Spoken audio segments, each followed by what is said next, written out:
As a fan of public radio, there have been a lot of interviews about the Canadian banking situation, which has only 5 large banks and no small banks, and yet they were the most insulated from the economic collapse. What's that all about?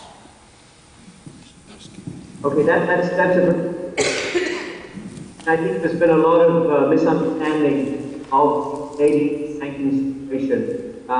We have found it on our website, the baseline scenario, and you can look up the articles there, and I can send the links to Diane. I was previously chief economist of the International Monetary Fund, and I have very good access to people who work with issues of the world, including to senior people at the Bank of Canada.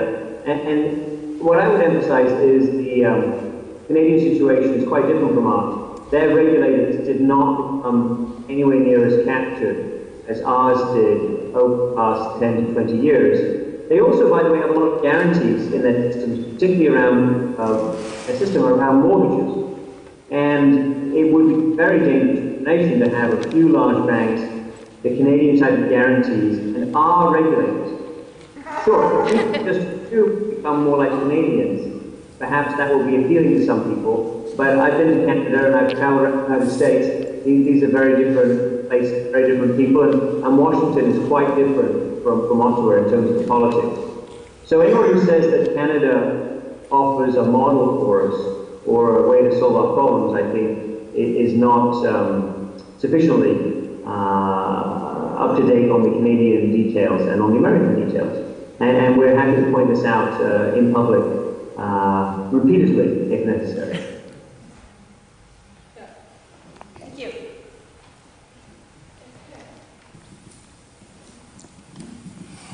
How do you answer the argument that our banks need to be downsized to compete with the large, for example, Japanese banks?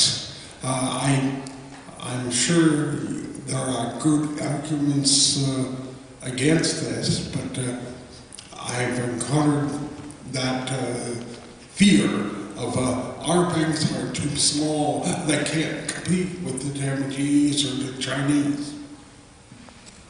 Yeah, that is an argument that you hear. Senator Mark Warner made that point on the Senate floor last week, for example. I think it's quite wrong, because look at the biggest banks around the world. Look at Japan or China, or look at Europe, actually. Where do you see banks that you really would like to follow as models? The big Japanese banks have notorious problems. The Chinese banks have very serious governance difficulties. And the European banks, over this weekend, the big ones were essentially bailed out. So this is not an attractive combination anywhere in the world.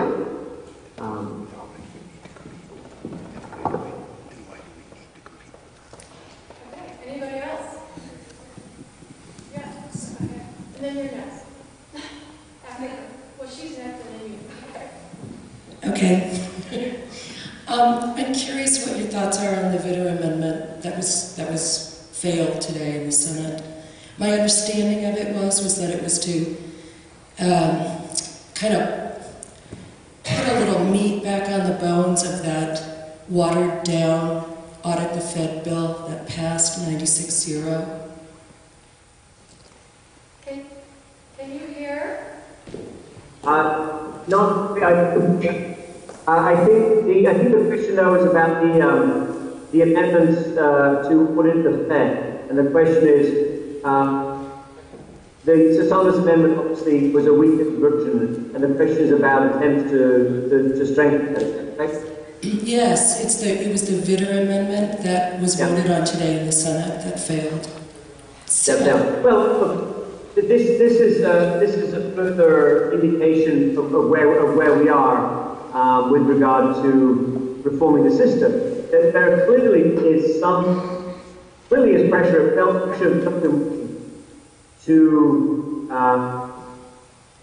to at least show that they're to some degree. And therefore we have Dodd-Bill and we have the Sanders Amendment.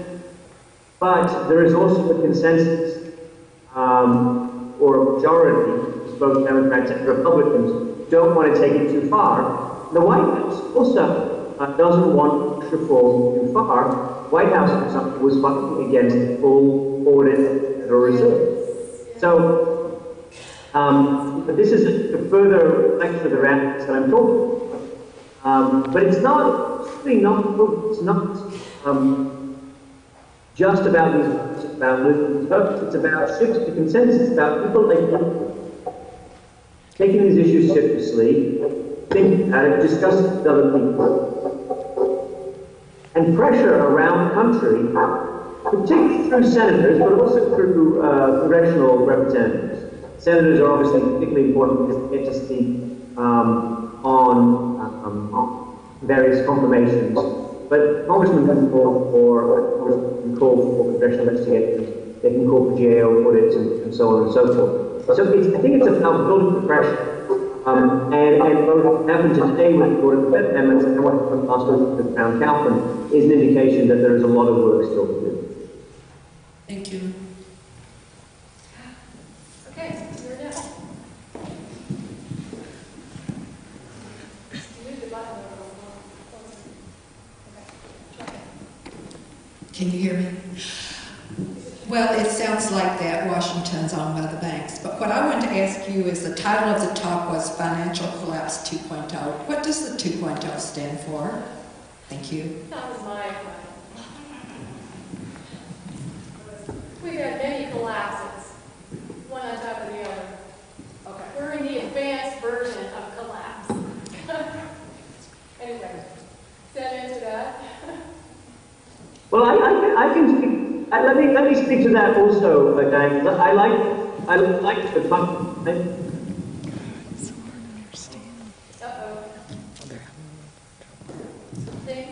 Hello, Diane. Can I speak to that? Okay. Yes. Yeah. Absolutely. So I don't think we should assume that the next collapse will be just like the last one. And I don't think, for example, it will necessarily be about housing or about subprime mortgages. In fact, that would be somewhat surprising to have a repeat of exactly that particular form of financial crisis. But the Bank of England, for example, their top people are emphasizing that we're in a repeated loop, that when you give people a bailout, the big banks bailout, you are encouraging them to go off and take excessive risk again, probably in another part of this economy, or I would say more likely the global economy. And they will collapse again after some period of time. It's a cycle. It's not every year. It's every 3, 4, 5, maybe it's 7 or 8, or maybe it's even 10 years. But this goes around, and in fact the Bank of England calls it a doom loop. Loop as in L-O-O-P, going around and around. And every time the bailout potentially can become more expensive and be more damaging to the real economy.